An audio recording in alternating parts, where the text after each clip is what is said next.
মানব জনম বৃথা করিব না মানব জনম বৃথা করিব না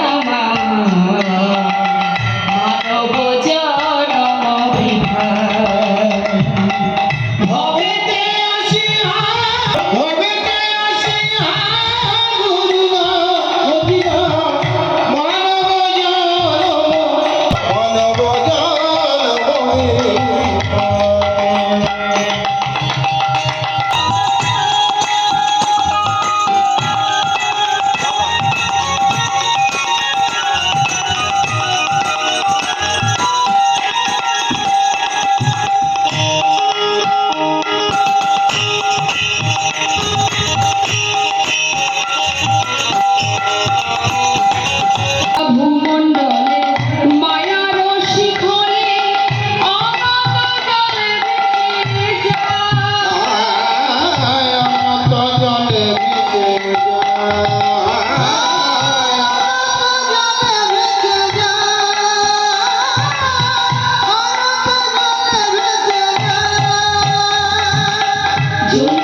বৈষ্ণব পদকর্তা বললেন বিষয় ছাড়িয়া তবে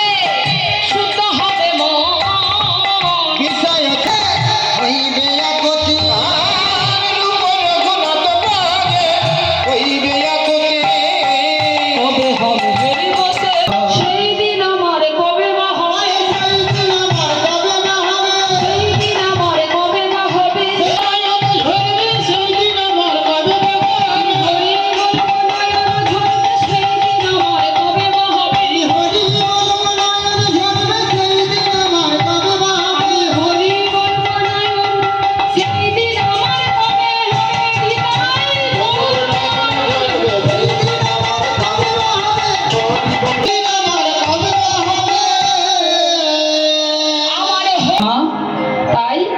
এই ভক্তের জন্য একটা ভক্তলীলা কোনো অভাব ছিল না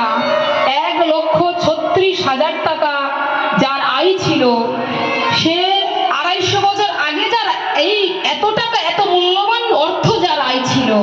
তার সমস্ত কিছু পরিত্যাগ করে তিনি কিন্তু চলে গিয়েছিলেন বৃন্দাবনে আর সেই ভক্তের কথা আমরা চলে যেতে হবে কোথায়